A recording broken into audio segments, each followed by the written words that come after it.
Les amis, Peugeot, Sochaux, moment solennel. Ouais. Le moment d'un lancement attendu par tout l'univers. Eh ben, alors, en fait, tu rigoles, mais c'est en tous les cas peut-être le plus gros lancement français, peut-être un des plus gros lancements européens. Pourquoi? Et le plus grand lancement Peugeot. 3008, c'est le best-seller de chez Peugeot. Voiture créée il y a 7 ans, lancée il y a 7 ans, voiture de l'année en 2017, 1,3 million d'exemplaires vendus. Et comparé à la Peugeot 208, qui est probablement la plus grande volumétrie de chez Peugeot, c'est une voiture beaucoup plus chère, donc probablement aussi qu'en termes de marge, de revenus, de chiffre d'affaires, c'est la voiture la plus importante pour Peugeot. Donc on va aller la découvrir. Je piaffe d'impatience, comme tous les fans.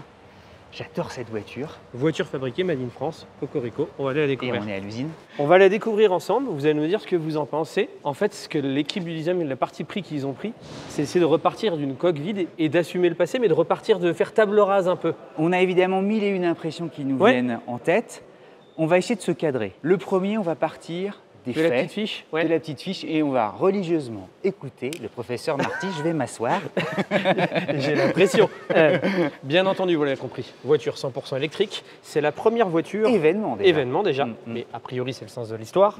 C'est la première voiture qui est, je crois, est venue de la plateforme Stella ou STLA Medium. Et donc du coup c'est la première à en profiter. Voiture 100% électrique qui va proposer des autonomies de 525 km, ce qui est déjà pas mal, jusqu'à 700 km, ce qui est top. 700 km pour que les gens se rendent compte. En fait, le 700 km, tous les gens qui achètent aujourd'hui des véhicules électriques sont ce qu'on appelle peut-être dans l'immobilier des primo-accédants. Des gens qui n'avaient pas avant de voiture électrique. C'est la majorité du marché.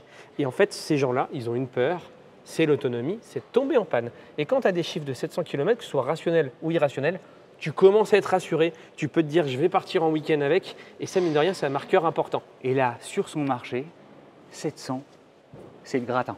Ah oui, c'est pas mal. Il y a 3 motorisations, donc du coup il va y avoir 2 batteries. Tu as une 210 chevaux qui va avec une batterie de 78 kWh qui va t'offrir 525 km. Ce qui est déjà vachement bien. Quand tu passes la barrière des 500, c'est déjà très bien. Eux, c'est le début de gamme. Vous allez regarder les autres, ça commence plus vers les 400. Et en plus, tu auras une version un peu plus musclée, 4 roues motrices, 320 chevaux, la même autonomie, donc 525 km. Et enfin, tu auras une version long range, donc un peu sur ce que fait Tesla, 700 km. Donc là, tu auras forcément une plus grosse batterie. Tu es passé de 73 kWh de batterie à une batterie de 98 kWh. Tout le monde a évidemment en tête le modèle Y, parce qu'au fond, c'est le benchmark. Exactement. Le modèle Y, c'est 533 km d'autonomie. Autrement dit, la référence absolue du marché, le best-seller mondial, est au niveau de l'entrée de gamme. En fait, quand tu parles de voiture électrique, tu parles de 2 choses. Tu parles d'autonomie, mais aussi tu t'intéresses à la puissance de recharge. Donc elle fera le 10 à 80% en 30 minutes, ce qui est très correct. Elle aura une puissance de recharge de 160 kW. Alors certains nous attendent surtout aussi sur la puissance et sur les performances, la vélocité. Alors avec 210 chevaux, ça accélère honnêtement. Je crois que tu es un peu plus de 8 secondes. De 0 à 100. Ouais.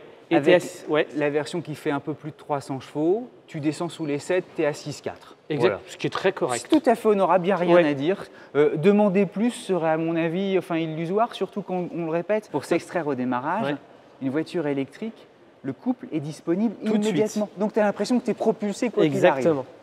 Et allez, les petits points, le design, on y va. On va découvrir le design ensemble. Sachant que, restez avec nous, Mathias Ossane, le directeur du design Peugeot, va nous l'expliquer. Dans 10 minutes, il est avec nous. Je vais te laisser dire ce que tu aimes ou ce que tu n'aimes pas. Moi, je vais faire un autre jeu. Je vais essayer d'expliquer un peu en quoi le design change. Ce que tu retrouves, ce que tu verras sur toutes les Peugeot, c'est la signature de marque de Peugeot. Donc les 3 griffes, le nouveau logo qui lui va plutôt bien. Calandre spectaculaire. Maintenant, la calandre, c'est une sorte de théâtre dans lequel on va magnifier, tu sais, le logo. Je te donne mes petites impressions, puis après on réécoute le professeur Marty. 3008, c'est rare. Signe tout à coup le haut du capot. C'est-à-dire que désigner le modèle dans le capot, c'est quelque chose de tout à fait… j'essaie de chercher, ça ne me vient pas à l'esprit, c'est plutôt rarissime. La calandre, on l'a dit à demi-mot, mais effectivement c'est magnifié. D'ailleurs, il faudra qu'on pose la question à Mathias parce que c'est devenu quelque chose, un territoire à conquérir pour le design. Il y a ça aussi. Tes oreilles de chat, carrosserie fastback. Fastback, c'est Batman, c'est marrant comme tout.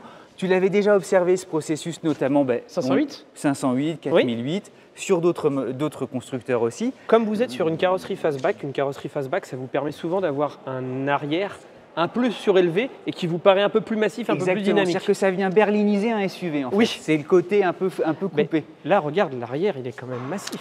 C'est-à-dire que tu te rends compte, t'es haut, hein. Il m'arrive là. Ah, t'étais haut. Nous, on a eu la chance, on peut le dire en confidence, de voir les modèles camouflés début de l'été. Oui. Et c'était la première réflexion que nous avions faite. C'est haut. On s'est dit, dis donc, c'est un bar, on peut mettre les bières. Non, il y a un truc vraiment sympa, c'est ça.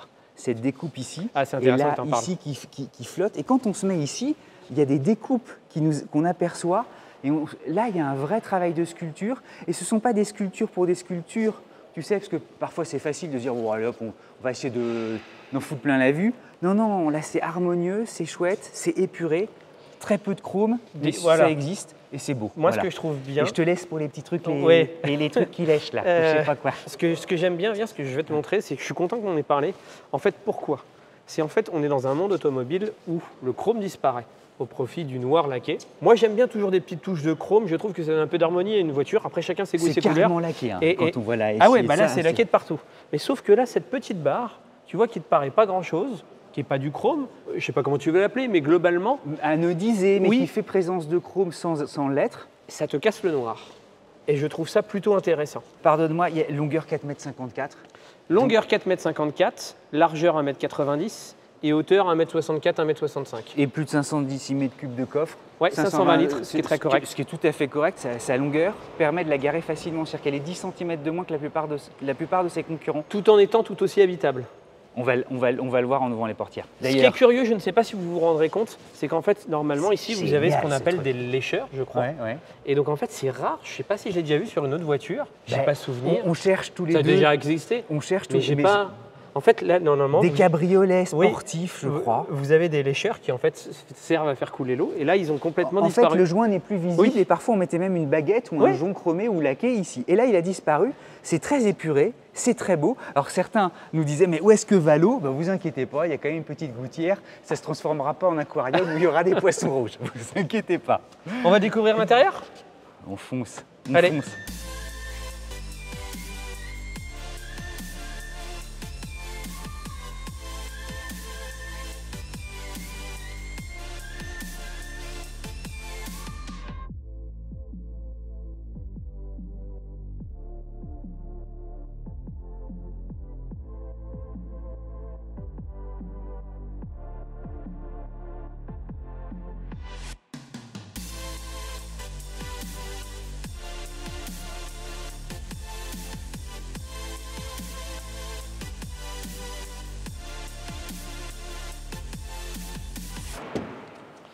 Ah, une portière lourde et tout. Les joints. Oh, la feutrine, même ici.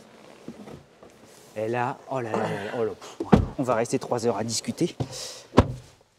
Tes premières impressions, toi qui es toujours émerveillé quand tu rentres dans une voiture, et d'ailleurs tu as bien raison. Dis-moi ce que tu en penses. C'est ton univers. Il y a encore des boutons physiques, mais il y a malgré tout aussi des boutons digitaux. Et alors après, je te passe la parole à professeur Marty. Le toit, il est ouvrant ou pas ? Le toit, il est ouvrant. Le toit est ouvrant. Si sur une électrique, tu as le toit ouvrant, c'est pas mal. Ah, mais c'est… Ça, pour le coup, c'est mine de rien, on ne l'avait pas préparé. Ah, mais c'est game changer. Ah oui, c'est plutôt pas mal. Soyons simples. iCockpit flotte. Waouh, je dis plus rien. Ce qui est bien, par contre, gros. Cédric, c'est un vrai amoureux, il s'émerveille chaque fois et c'est agréable en fait, c'est plutôt positif. Non, mais qu'est-ce que tu veux dire ? Pour que les gens qui nous comprennent, Peugeot a énormément simplifié sa gamme. Tu auras 2 finitions, tu auras allure et GT. Donc là, ce que vous avez devant vous, c'est la finition GT. Donc c'est le plus haut de gamme. Vous avez un écran 21 pouces incurvé. Honnêtement, c'est top. C'est ce que font les Allemands, donc Mercedes et BMW. C'est au même niveau. C'est haute définition, c'est d'une très bonne qualité. Et sur la version la plus bas de gamme, tu auras un écran, il ne sera pas incurvé. C'est 21 pouces aussi. Alors, ça sera un assemblage de 2 écrans, je pense, plutôt que d'en avoir un. Et il sera droit. L'intérieur, je trouve, est très soigné. Autre petite particularité de cette Peugeot, c'est que tu vois là les LED.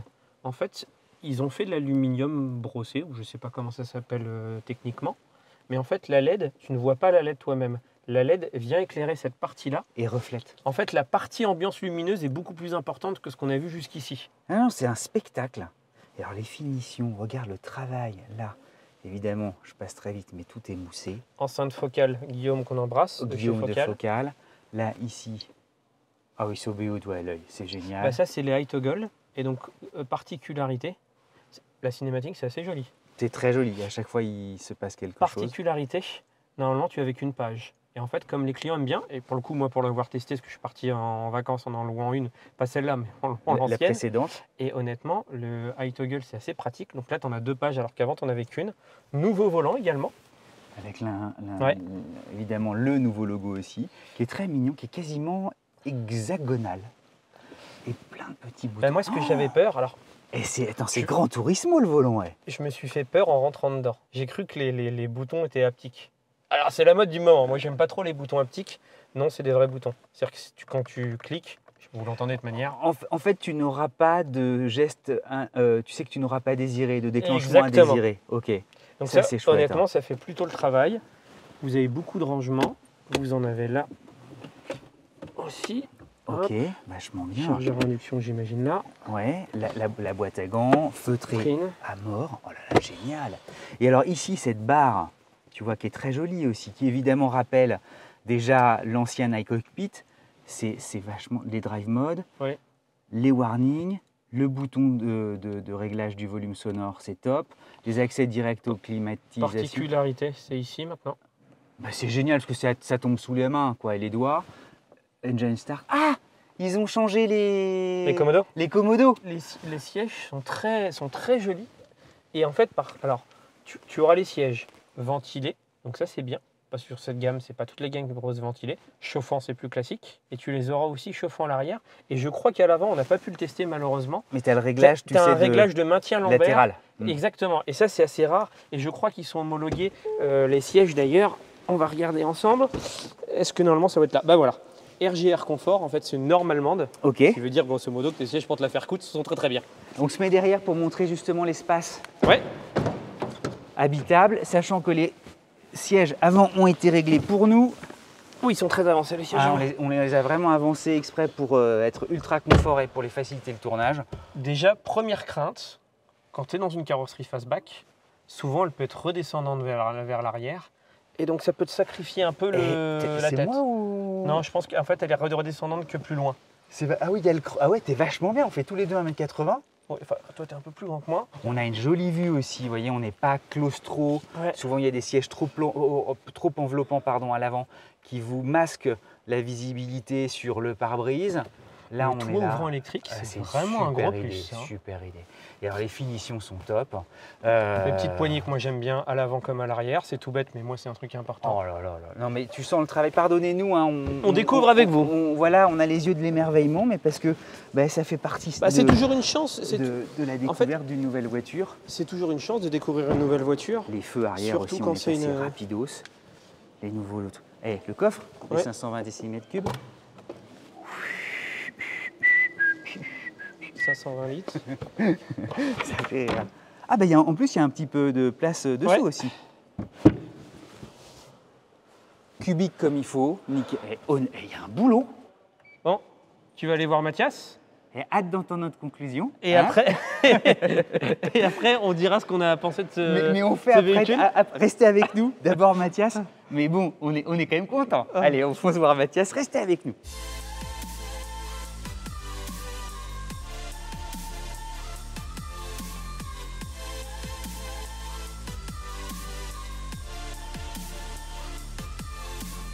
Qu'est-ce qu'on ressent quand on doit refaire, tu sais, la voiture, vraiment la voiture, qui tient en fait quasiment toute la boutique Peugeot? Alors c'est vrai que remplacer un véhicule comme 3008, avec le succès qu'on connaît, forcément ça pose question. Mais finalement, assez rapidement dans le process, on s'est dit qu'il y avait 2 solutions. Un, c'était de faire un 3008 un petit peu évolué. Et puis l'autre, c'était de réinventer complètement le 3008. Qui est la proposition la plus courageuse, mais finalement c'est celle qu'on a choisie. Quand on est rentré dans le projet, toute la pression d'avoir ce 3008 en tête a vite disparu. Pourquoi? Parce qu'on est vraiment sur une nouvelle génération de véhicules, un véhicule électrique, ce qui est quand même une grande différence, une nouvelle plateforme. Donc finalement, c'est un changement considérable. C'est complètement un changement. On va le répéter pour ceux qui nous regardent. C'est vraiment une nouvelle ère. Et je pense que c'est ce qui est illustré aujourd'hui, en tout cas avec ce nouvel i3008. Il y a plein de choses à dire, mais en préparant ensemble l'émission, tu m'as répété proportion, proportion, proportion, et après ça roule.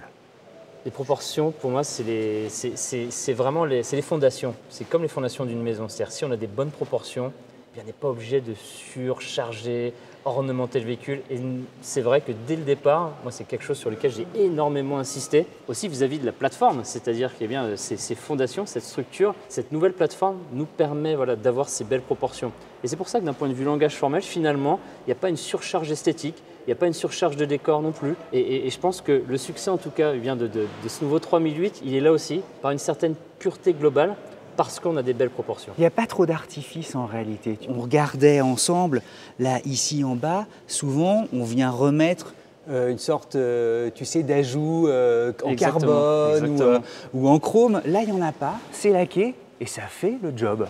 Alors, c'est vrai que ce qu'on avait en tête, quand je parlais de véhicules électriques, finalement, il y a aussi la dimension high-tech. C'est-à-dire qu'on est tous au quotidien, avec nos smartphones, on a cette dimension high-tech qu'on voulait retrouver. Il faut que ça soit raffiné aussi. Il faut que ça soit raffiné. Et en fait, cette dimension justement high-tech, elle vient aussi dans cette notion de précision, dans le fait de ne pas surcharger d'éléments décoratifs. Et donc, c'est vraiment nous ce qu'on a voulu. Et je prends un exemple, par exemple, le fait de ne plus avoir ces lécheurs, ces pièces en caoutchouc. Ça s'appelle vraiment des lécheurs, on n'osait pas le prononcer avec ça. Ça s'appelle un lécheur, en fait. Et les lécheurs, en fait, c'est une pièce en caoutchouc qui permet l'étanchéité du véhicule. Donc là, ce qui est intéressant, c'est le fait qu'il est caché, il est vraiment derrière, donc on ne le voit plus, il devient invisible, ce qui fait qu'on a une cabine qui est très très pure.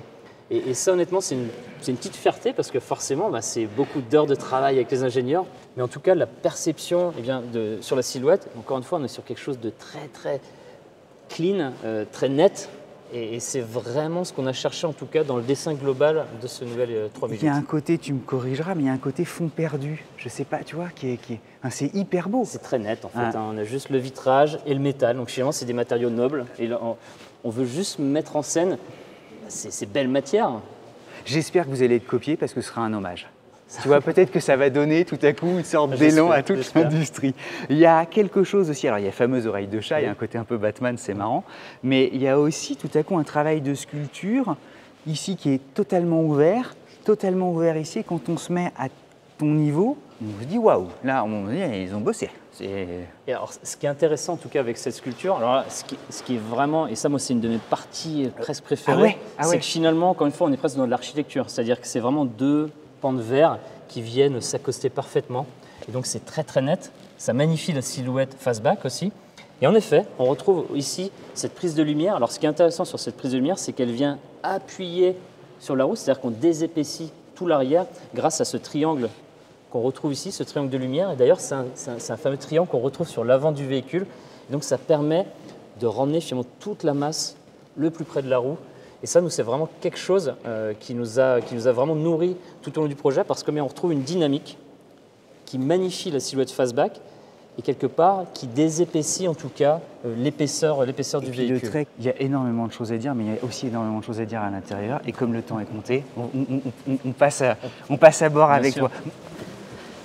Et il y a un spectacle qui se passe quand même à bord. C'est ce qu'on disait avec Vincent. J'ai le sentiment que les premiums allemands, en ce moment, manquent d'idées. Et puis, tout à coup, ça ouvre la porte aux généralistes, qui eux, justement, se disent « Génial, les cartes sont rebattues, on peut être originaux et on y va ». Alors nous, c'est vrai que si on parle d'intérieur, le concept d'iCockpit, maintenant, ça fait plus de 10 ans qu'on travaille cet iCockpit. Et à chaque fois, on essaie de se réinventer. Donc là, on est vraiment sur la dernière génération d'iCockpit, d'ailleurs qu'on appelle panoramique iCockpit, avec cette dalle de 21 pouces qui flotte au-dessus de la planche de bord. Pour nous, en fait, c'est fondamental, en tout cas, d'avoir un intérieur où on se sent bien. On parle d'un véhicule électrique, on parle de technologie, donc on retrouve cette technologie avec cet écran, ces eye toggles. Donc on a digitalisé d'une certaine manière les eye toggles. Ça, c'est fabuleux au quotidien parce qu'on peut paramétrer un petit peu comme son smartphone l'usage que l'on veut en faire. Il y a quelque chose d'intéressant aussi, c'est qu'on ne voulait pas un univers froid. Et c'est pour ça qu'on retrouve du textile, qu'on avait d'ailleurs d'une certaine manière sur la deuxième génération de 3008, mais là qu'on a amplifié, c'est-à-dire qu'on est venu étendre sur la planche de bord et ce contraste avec ce décor aluminium, parce que là c'est vraiment oui, c'est de l'alu. C'est vraiment de l'aluminium avec ce jeu de lumière, et la lumière on peut la paramétrer en fonction de nos envies. Donc c'est ce contraste entre des matériaux très technologiques et puis des matériaux beaucoup plus chaleureux comme ce textile. Et finalement on se sent un petit peu comme chez soi. C'est premium là. Je ne sais pas ce que tu vois. En tout cas, la montée en gamme qui a été initiée d'ailleurs aussi avec la deuxième génération de 3008, on souhaite continuer à la faire et on souhaite aussi continuer à avoir le plaisir d'être bien à bord, d'ailleurs être bien à bord en tant que conducteur, mais aussi en tant que passager, parce qu'il y a un univers qui est vraiment dédié aux passagers, c'est-à-dire qu'on se sent vraiment très très bien à bord. puis de plaisir de conduite. C'est-à-dire qu'une fois qu'on est à bord du volant, il y a forcément toute la dynamique véhicule qu'on souhaite magnifier à travers ce petit volant. Et donc tout ça, c'est des valeurs Peugeot. Et ça, c'est vraiment des codes qu'on va continuer à cultiver dans le futur. Ça a été plus compliqué de faire l'intérieur ou l'extérieur? Ou tu me dis les deux, enfin voilà, le travail était compliqué, de toute façon c'est la vie du design. Non, je ne dirais pas que c'est compliqué, mais en tout cas c'est passionnant, parce que ce qui est intéressant aujourd'hui, c'est qu'on se pose naturellement beaucoup de questions, parce que là on parle d'un véhicule électrique, on voit beaucoup de véhicules électriques aussi, c'est vrai qu'il y a des marques quasiment qui naissent chaque jour. De Chine notamment, qui arrivent. Et c'est vrai qu'on a des véhicules, parfois on ne connaît plus les marques, des véhicules qui sont assez, je trouve en tout cas, désincarnés. Et nous, on est chez Peugeot. Et en tout cas, on a des valeurs qui sont fortes. On a un iCockpit qu'on souhaite continuer. Et ça, c'est une signature, une architecture qui est unique. Et sur les extérieurs, eh bien, encore une fois, on souhaite reconnaître une Peugeot. Et donc, avec cette attitude, cette posture dynamique, ces signatures lumineuses, tout ça, donc c'est des valeurs, c'est des codes qu'on va faire évoluer dans le futur. Mais pour rester, il y a vraiment cette dimension émotionnelle qu'on souhaite préserver parce qu'on est la marque Peugeot. Et donc, c'est une valeur qui nous est chère. Combien de temps de travail? Alors, un développement de projet, c'est assez long. C'est entre 4 et 5 ans. Donc 4 et 5 ans, je parle de l'avance de phase. C'est là où on va définir les grandes proportions. Mais ce véhicule... Ça, vous l'aviez déjà figé dès les premiers instants ou ça a été... Ça évolue naturellement, c'est des remises en cause, naturellement permanentes. Mais j'ai envie de dire, les avant-projets, c'est entre 4 et 5 ans. Mais là, ce 3000, il a vraiment accéléré. J'ai envie de dire, ces 3 dernières années, en tout cas, on a travaillé avec les équipes techniques, en tout cas, pour le donner jour. Tu sais, dans les projets, il y en a qu'on aboutit quasiment à 100%, mais c'est assez rare. Et puis, il y a ceux où on arrive à 90, 80. Là, toi, tu te dis, je suis quand même content parce qu'on est arrivé, même s'il y a des compromis budgétaires, des compromis technologiques et tout ça, t'es arrivé là où tu voulais? Honnêtement, il y a toujours des compromis, et j'ai envie de dire que c'est aussi... Chez tout le monde, c'est normal, c'est la vie d'une entreprise. Quelque part, c'est vraiment ce qui me nourrit, ce qui est passionnant à travers des projets. Mais là, je peux dire qu'on a une vraie fierté parce que remplacer un succès comme 3008, naturellement, c'était quelque chose d'assez important. Mais là, je pense que ce qui est intéressant, c'est qu'on préserve aussi ce qui fait ce nouveau 3008, ce qui fait une Peugeot. Et à la fois, on l'emmène dans une nouvelle génération. Donc, non, on est particulièrement fiers, en tout cas, de cette nouvelle génération. Et merci de t'entendre parce qu'on comprend mieux aussi ton travail, celui des équipes, celui d'un constructeur automobile.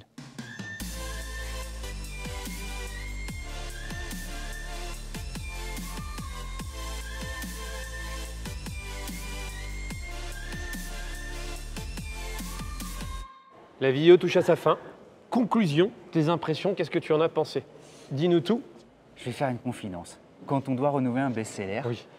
Je sais pas, tu vois, il y a toujours de l'empathie pour les designers, pour les équipes, de ceux qui doivent travailler, se dire il faut qu'on refasse quelle pression. On ressent aussi leur pression. Et en fait, ça se voit sur nos visages. Ils ont réussi à renouveler complètement le genre, à recréer le désir.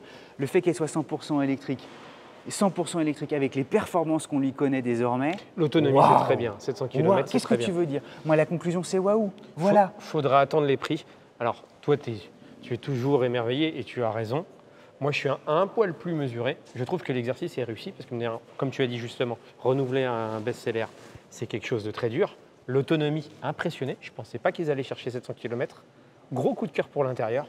L'intérieur, je le trouve vraiment génial. Maintenant, l'air de la guerre, ça va devoir les prix. Donc, attendons. C'est difficile d'imaginer qu'il soit pas dans le marché. On verra. Les amis, en tous les cas, merci à tous. À très vite. La bise à mamie. Le petit pouce bleu, le petit commentaire.